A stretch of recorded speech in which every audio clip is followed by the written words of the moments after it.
제52강 제3부의 5장 4번 보겠습니다. 영원한 생명의 장소입니다.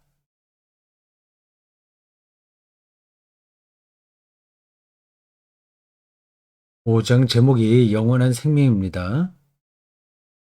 에비게스 레벤 이겠죠. 독일어로 Eternal Life,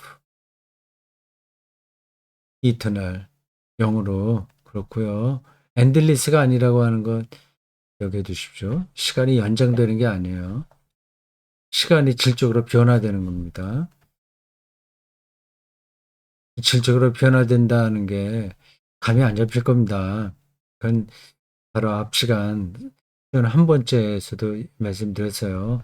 그걸 조금 더 아직 잊어버렸으면 그 51강을 다시 들어보시기 바랍니다. 영원한 생명의 장소. 우리는 보통 뭐 천당 뭐 이런 거 생각하죠. 우주 공간 어디에 영원한 생명이 있겠거니 생각하죠. 이제는 그렇게 생각할 분들은 없죠. 장소로 생각하면 안 됩니다.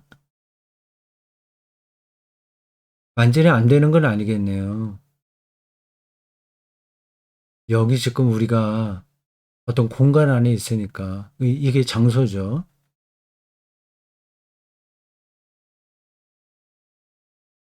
자, 봅시다. 형제들이여, 이 땅에 충실히 머물고 너희들에게 이 세상을 초월하는 희망들에 대해서 이야기하는 사람들을 믿지 말아라. 라고 프리드리히 니체는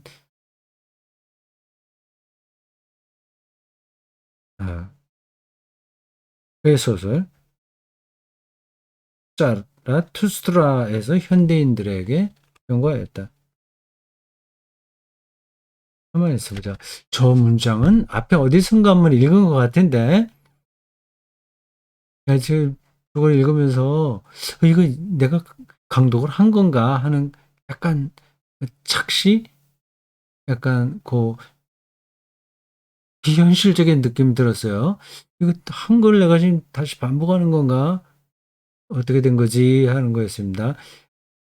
아마 몰트만이 문맥을, 명제를, 프리드리 이야기를 다른 챕터에서 한 것 같습니다.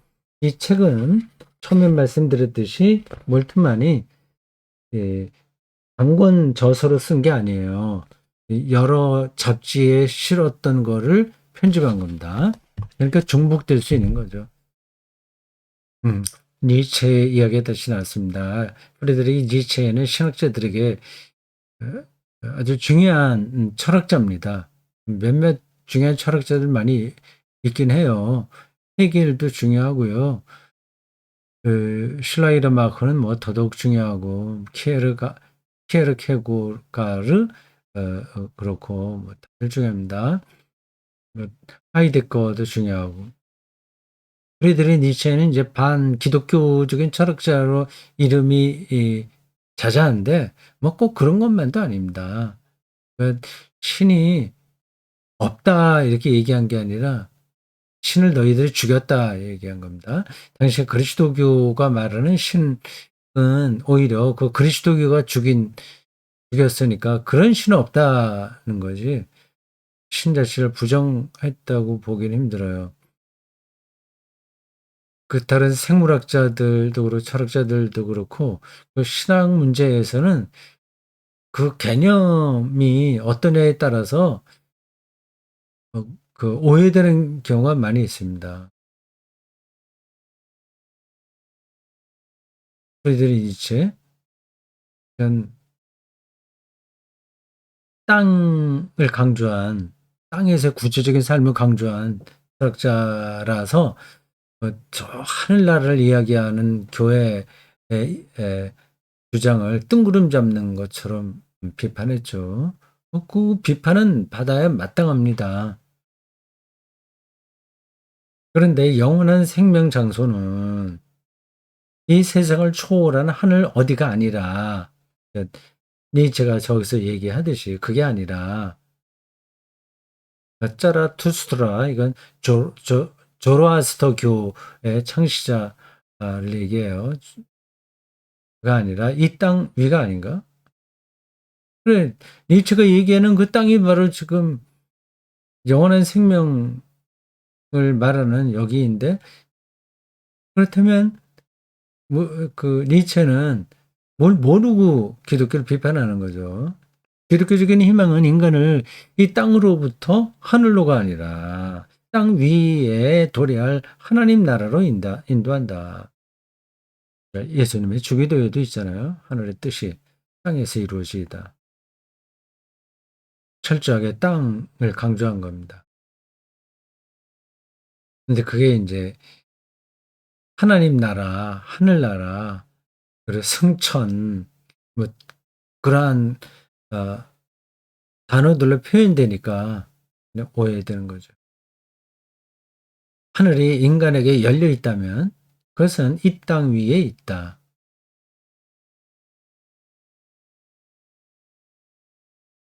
열려 있다는 말은 아직 결정되지 않았다는 말입니다. 하늘은 하나님이 은폐되어 있는 곳이니까, 그러니까 하나님 자체니까 어떤 결정으로서 우리에게는 경험이 안 되죠. 열려 있는 거죠. 그것은 이 땅 위에 있다. 하늘이 이 땅에 있다는 겁니다.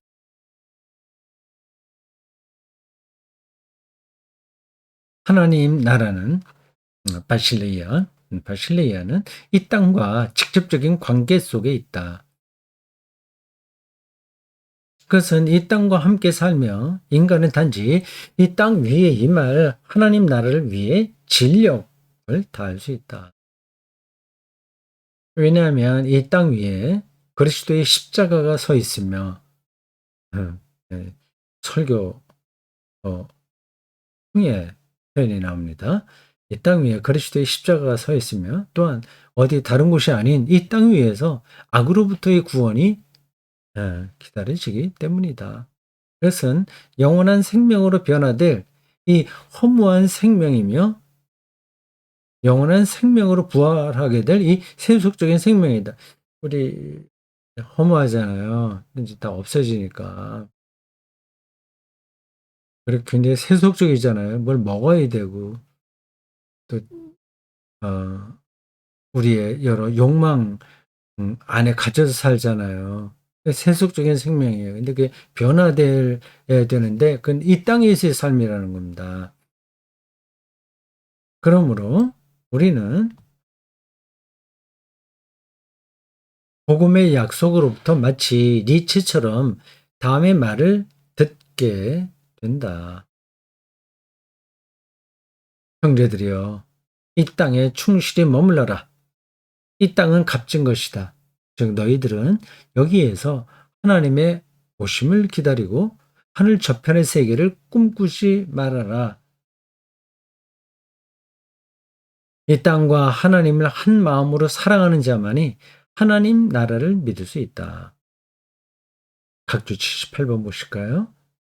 디드리히 보네퍼입니다. 보네퍼. 다인 라이히 콤메. 당신의 나라가 오소서. 함부르크. 1958년. 보네퍼가 1944년 언젠가 죽었죠. 사형당했습니다. 죽은 다음 1944년 맞죠? 45년 총과 정확하게 모르겠습니다. 나중에 누가 편집해서 낸 것 같습니다. 크리스토퍼 블루마르트에게서 우리는 땅에 대한 동일한 신학을 발견한다.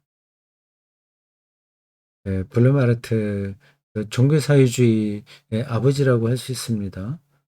혁명적인 사상가인 거죠. 루터교 목사이고요. 보네포도 루터교 목사입니다.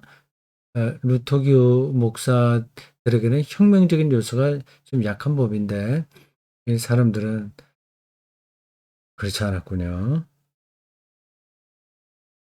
인간과 이 땅이 분리되지 않고 함께 결속되어 있다면 우리는 영원한 생명과 함께 새로운 땅도 기다릴 수 있는데 이 새로운 땅 위에서는 그 새로운 땅이 뭘까요?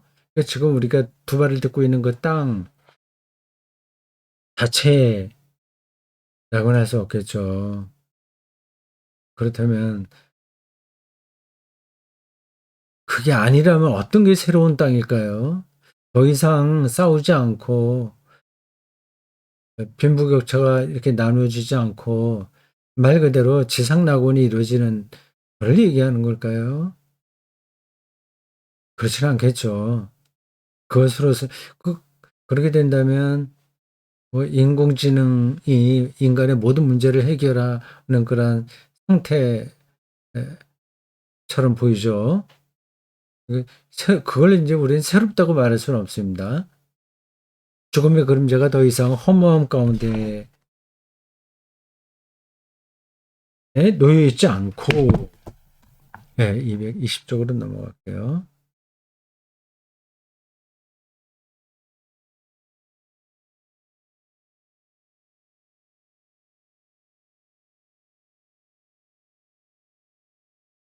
놓여 있지 않고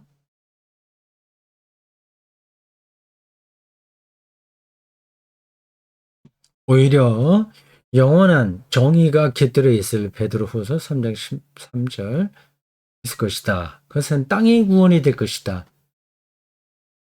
땅의 구원. 영원한 생명은 이를 필요로 하는 인간들처럼 그 자신만을 위해 존재할 수 없을 것이다. 그러므로 영원한 생명은 미래의 세계와 결합되어 있다.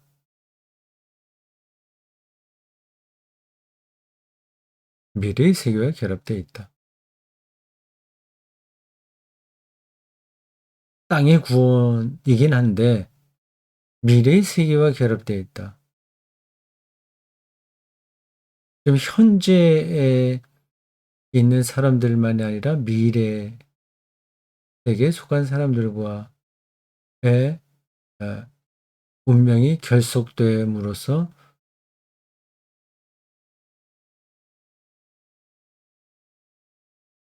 영원한 생명이 실현된다 혹은 구현된다고 말할 수 있겠죠.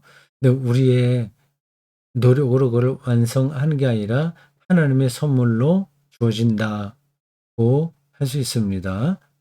거기에 인간은 가만히 있느냐? 또 그건 아닌 거예요.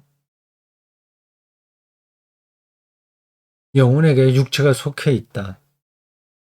이에 육체 결합되어 있다고 하는 겁니다. 영혼과 육체가. 이에 육체의 부활 없이 영혼의 구원이란 있을 수 없다. 몸의 부활이죠. 몸의 부활. 인간에게 인간의 공동체가 속해 있다. 따라서 새로운 공동체 없이 개인의 구원이란 있을 수 없다. 그렇죠. 자기 혼자 구원받아서 그리고 고하게 혹은 고요하게 평화를 누리는 상태, 그걸 기독교에서 구원이라고 하지 않습니다. 특히 이제 몰트만은 사회적 구원을 강조하는 신학자예요. 사회만 사회적 구원만 얘기하고 개인 구원을 무시할 수도 물론 없죠. 개인과 사회가 서로 결합되어 있는 겁니다. 인간의 공동체에게 이 땅과 거주민들의 자연 환경이 속해 있다. 그러므로 이 땅의 새로운 창조와 신음하는 전체 피조물의 구원 없이 인간의 구원이란 있을 수 없다. 생태적 구원까지 포함해야 하는 거죠. 에콜로지, 생태학, 여기에 대한 관심이 없이 그리스도의 복음이 선포될 수가 없습니다. 다 유기적으로 연관되어 있는 거예요. 우리가 구원을 얘기한다면 개인과 사회와 자연 환경, 생태 전체를 다 포괄해야 됩니다. 창조의 하나님은 그의 피조물에게도 신실한 하나님으로 존재하시며 피조물이요, 모든 자연, 하늘, 땅, 뭐 나무, 숲, 뭐 개구리 모든 것들 피조물이잖아요. 그들에게도 신실한 하나님으로 존재하시며 그의 손들의 작업을 포기하지 않으신다. 이제 세상 피조물들에게 일어나는 모든 일들을 하나님의 손이라고 이제 좀 문학적으로 표현한 것 같아요. 그는 그가 창조하셨던 아무것도 잃어버리지 않으시며 아무것도 멸망시키지 않으실 것이다. 아무것도. 그럼 이제 어린아이처럼 이런 질문도 가능합니다. 공룡도 다시 부활하나? 아무것도 멸망시키지 않는다고 했으니까. 그런 질문도 가능하죠. 그러므로 성서 안에서 구원은 새로운 창조라 일컬어지며 이 창조는 새로운 창조예요. 구원은 새로운 창조이며 이 창조는 모든 것을 붙든다. 계시록 21장 5절이라고 말할 수 있다. 이게 우리 그리스도인들에게 이제 받아들이지 않는 이유 중에 하나가 이겁니다. 우리는 구원하면은 저 사람은 구원해서 배제된 거를 전제하거든요. 나는 이렇게 건짐을 받는 거 나만. 다른 사람은 거기서 배제되는데 그럴 때 우리가 구원받는다고 생각을 합니다. 그런 표상들이 우리 한국 그리스도인들에게 아주 강해요. 이게 홍수에 밀려서 많은 사람들이 떠내려가는데 나만 밧줄을 붙들고서 구출됐다. 그런 표상들 말입니다. 노아 홍수 뭐 이런 게 대표적이죠. 그리고 뭐 소돔과 고모라 성에서 롯 가족들 구출되고 뭐 그런 거는 이제 구원이라고 얘기합니다. 그러니까 많은 사람들은 다 죽어야 돼요. 구원에서 멀어져야 돼요. 이제 그거를 버려야 됩니다. 근데 그런 이야기가 성경에 있긴 있으나 그것은 구원의 그 은총을 역설하기 위한 거지 어떤 사람들을 배제하려고 하는 이야기는 아니거든요.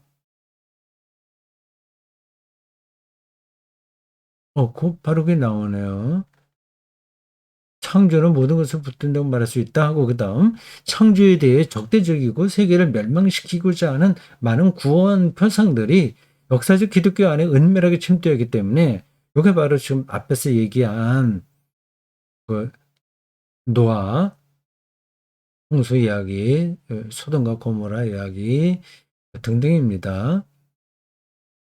아무리 육체의 부활과 새로운 땅에 대한 표상들이 현대 세계의 이 자연과학적인 사고에 낯선 것이 되었음에도 불구하고 이 표상들은 강조되어야 된다.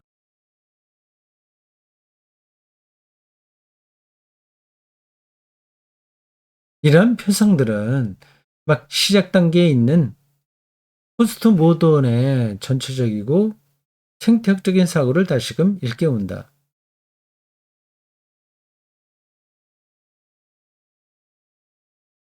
네, 모더니즘 넘어서의 세계를 포스트 모던이라고 하는데 계몽적이고 도식적이고 인간의 주관성이 강조되고 뭐 등등 우리가 합리적이라고 생각했던 인간 중심의 세계관 이게 모더니즘이거든요. 그걸 넘어서 모든 피조물들이 하나 되는 그리고 나와 너가 구분되지 않는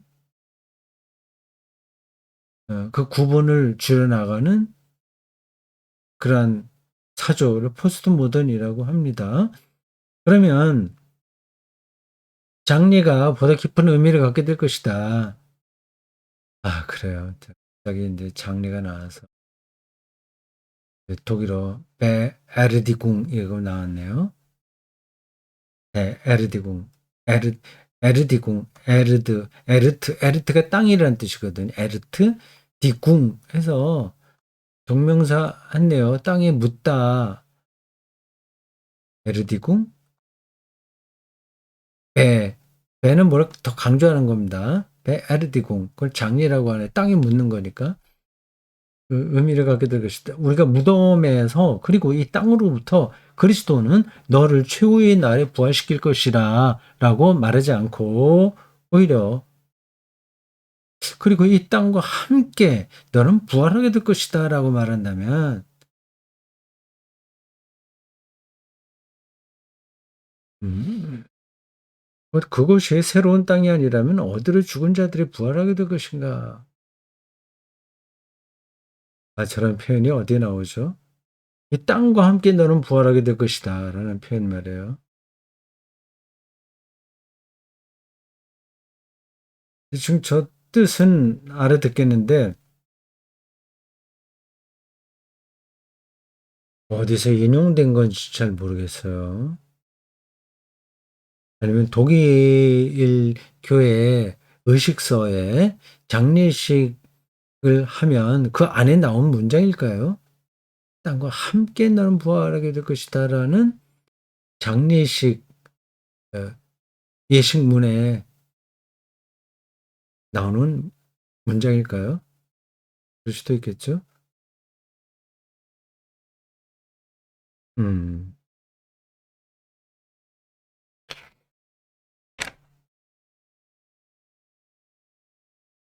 자, 여기까지 땅에 대한 강조였어요.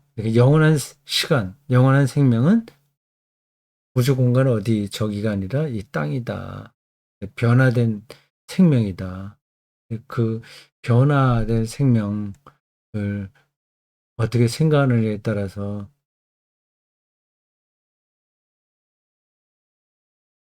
이 의미가 더 깊어질 수 있고, 뭐 그렇지 않을 수도 있겠죠.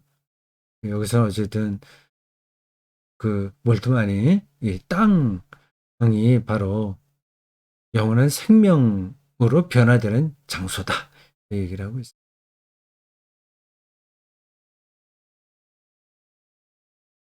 그렇다면 제7일 안식교가 주로 이 지상 천국을 강조하잖아요. 제가 그걸 지금 정확하게 정리해서 말씀드리진 못하겠습니다.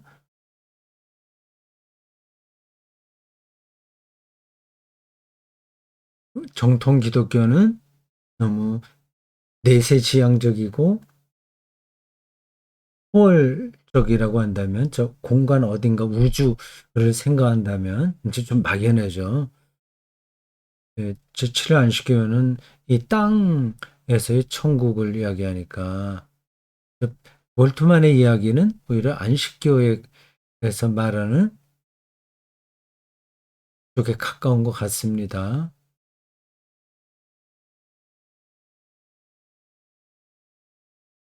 자, 221쪽 가볼까요?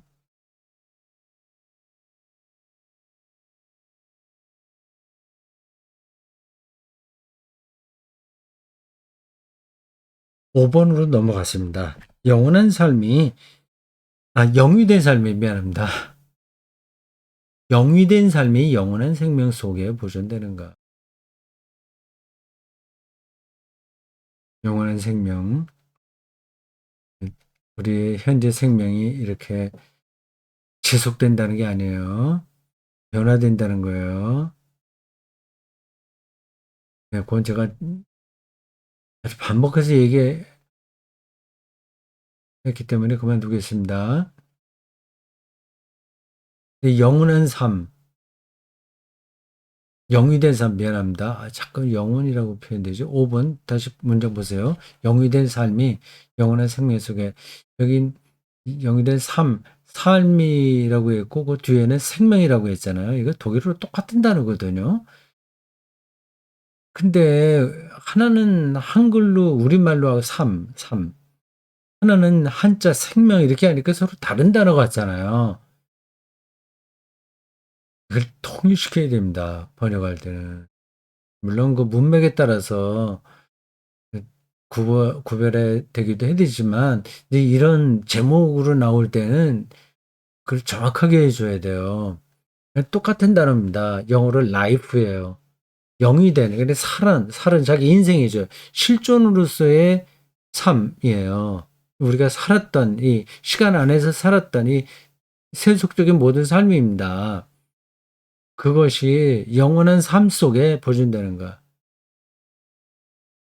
그, 그 영원한 삶이라고 해도 되는데 저럴 땐 꼭 생명이라고 번역한단 말이에요. 그러니까 한자로는 좀 있어 보이고 그냥 우리말로 하면 조금 이렇게 낮춰 보이진 않지만 깊어 보이진 않아서 저렇게 번역하는 건지 어쨌든 똑같은 단어입니다. 그러니까 우리말로 바꾸면 이러면 돼요. 영이 된 삶이 영원한 삶 속에 보존되는 거. 한자로 하려면 영이 된 생명이 영원한 생명 속에 보존되는 거.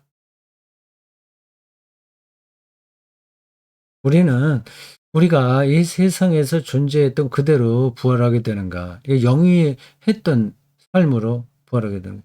흑인은 흑인대로 율색 우리 황인종은 황인종대로 지금은 어떻게 부르는지 모르겠습니다. 흑인이라고 부르는 건 낮춰 부르는 건가요? 율색인종이라고 하나요? 남자는 남자, 여자는 여자로 부활하는가?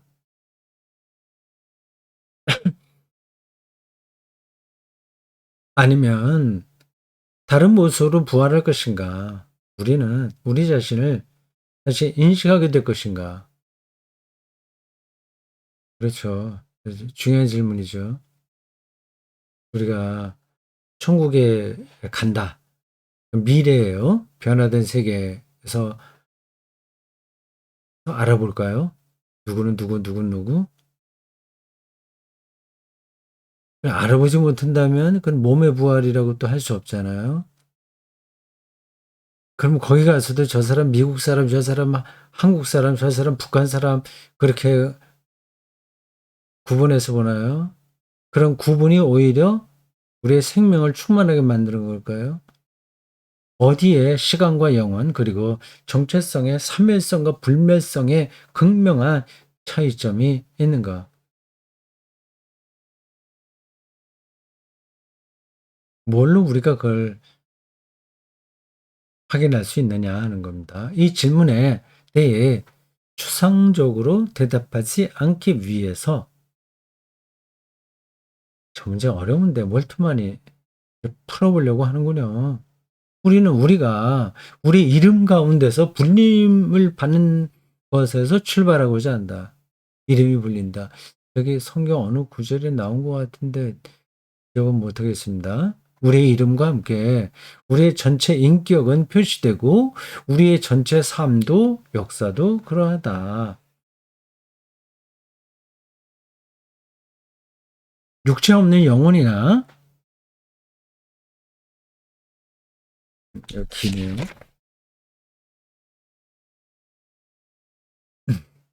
시간을 제가 좀 봤습니다.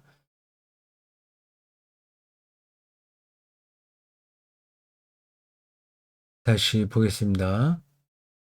우리의 이름과 함께 우리의 전체 인격은 표시되고 우리의 전체 삶도 그러하다. 육체 없는 영혼이나 영혼 없는 육체 그리고 단지 한쪽만의 삶의 양태 속에서 존재하는 인격은 이름과 함께 표시될 수 없다. 우리가 다양한 삶의 연령대 안에서 시간적으로 연이어 살았던 삶은 어린데서부터 청년 장년까지 영혼의 순간에 동시대적이 될 것이다. 이게 정말 알아듣긴 하겠는데 그게 어떤 상태인지는 느낌은 오지만 상상하기는 또 쉽지가 않아요.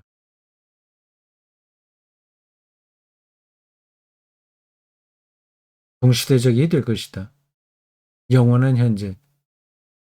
하나님의 면전에서 영원히 살아있음으로 변화될 것이다. 그러므로 우리는 우리의 이름을 들을 때 우리 자신을 인식하게 될 것이다.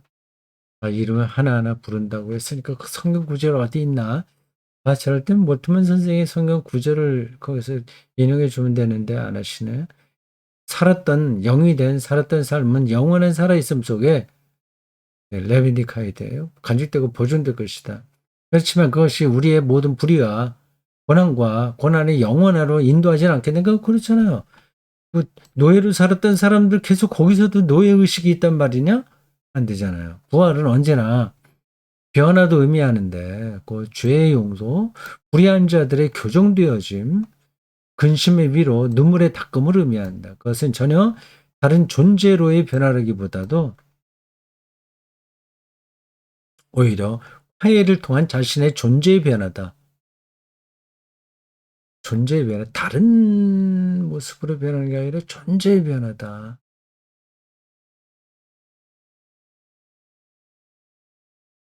하나님의 형상으로 지음받은 그 본성의 회복이라고도 할 수 있겠네요.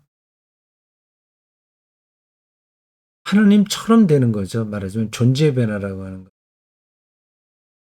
각각의 특성이 있으면서도 다 하나님 품에 안겨 있는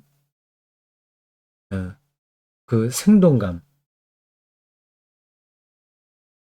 용서받은 죄는 기억 속에 남아있지만 더 이상 괴롭힘을 주지 않는다. 근데 우리 오늘의 현실에서는 전혀 안 그렇죠.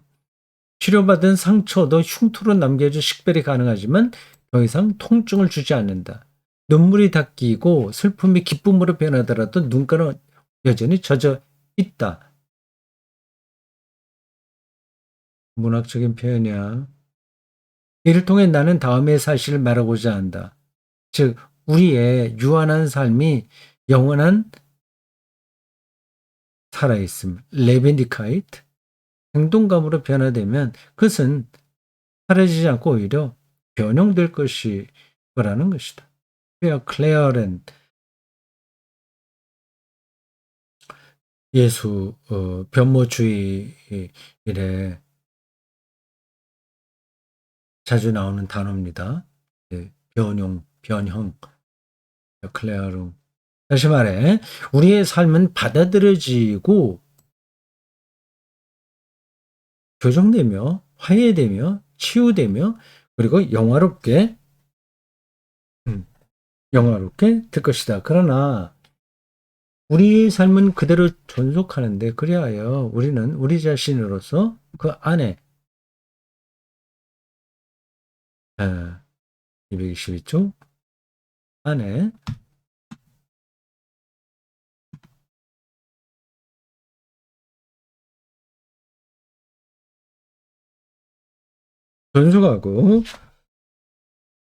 존속하고 참으로 충만한 가운데 전적으로 우리 자신에게로 돌아오게 될 것이다.